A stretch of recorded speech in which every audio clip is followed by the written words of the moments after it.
Ursoc is one of those benchmark fights that's going to show you just how well your raid members know their rotations. While mechanically he's one of the most simple fights in the Emerald Nightmare, in terms of raw DPS and HPS, it is one of the most intensive, if not the most intensive fight you're going to have. He does massive AoE damage to the entire raid throughout the course of the fight that scales the longer the fight goes on. Most guilds won't even make it to his enrage timer just because of the scaling damage from his roar, which will wipe you before the enrage timer actually hits. That being said, let's cover the abilities he's going to use and the mechanics you have to use to successfully complete this fight. The main thing to cover are the two abilities that Ursoc is going to use on whoever is tanking him at the time.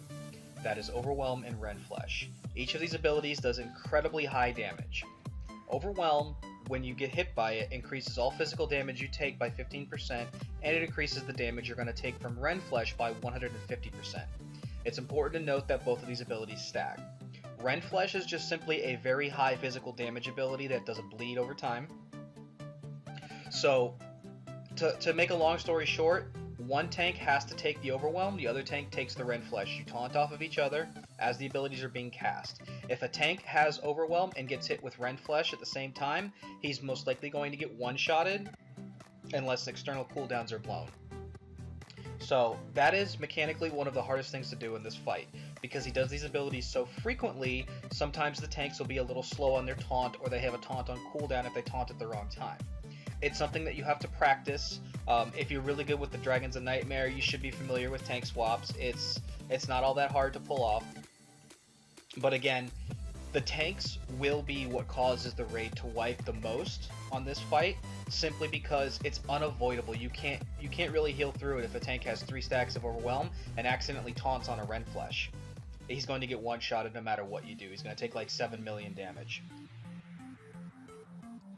The next ability he's going to use is something called Focused Gaze. This is a simple fixate that's going to target a random non-tank player, and after 6 seconds he's going to chase them across the room and slam into them with Trampling Slam.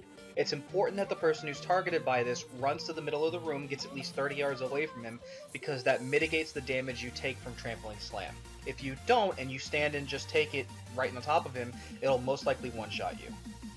Now, for educational purposes, our guild member Ted is going to demonstrate what you should not do when targeted. As you can see, he did not run to the center of the room.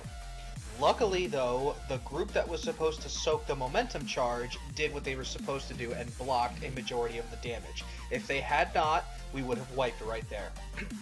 He almost got one-shotted by it as well, so again, it's no joke. You have to run from this attack. As the fight goes on, the damage is going to get higher and higher and higher, and he would have died if this was 2 minutes later into the fight. But in his defense, he was lagging, and we still love you, Ted. No hard feelings. Just run to the center next time. So now let's talk about Momentum. Momentum is a debuff that your raid will get if they stand in the path of Ursoc as he's charging towards the fixated player. It is important that you split your raid into 2 groups. Leave the tanks out of the groups.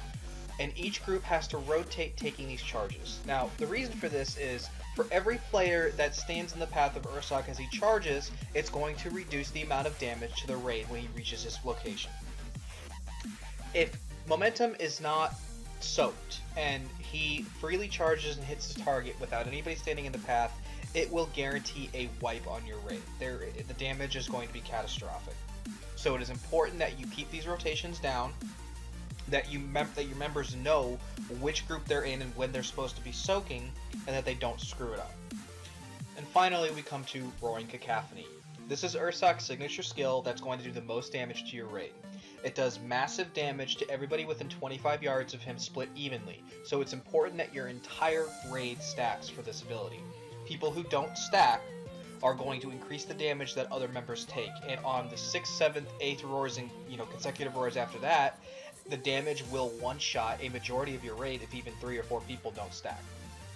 It's important to note that this ability is going to do a couple of different things every time he does it. And the first thing is Nightmarish Cacophony. Every time he roars, he's going to create a copy of himself that's going to remain at the location where he was at.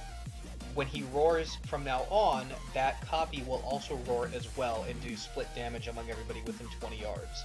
It will also cause all players within 20 yards of that shadow copy to run in fear for 3 seconds. Ideally, your raid should never ever get hit by this. If anyone in your raid is getting feared from the roar, they are doing something wrong and you need to address it.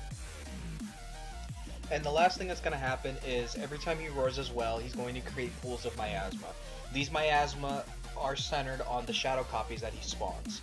That's how you know you'll be out of range of the roars from those copies as long as you're not standing in the miasma, because they're both a 20-yard range. Now, this miasma will quickly fill the room up if Ursoc isn't kited around it properly.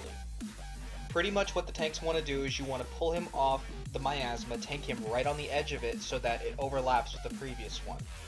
If you pull him too far out or too far away, you're going to quickly run out of space and have nowhere to go.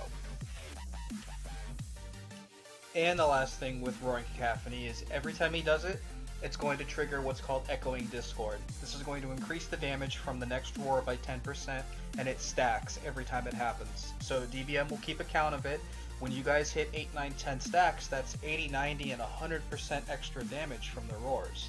So that's why I said most raids will wipe to the roars themselves before they wipe to his enraged timer.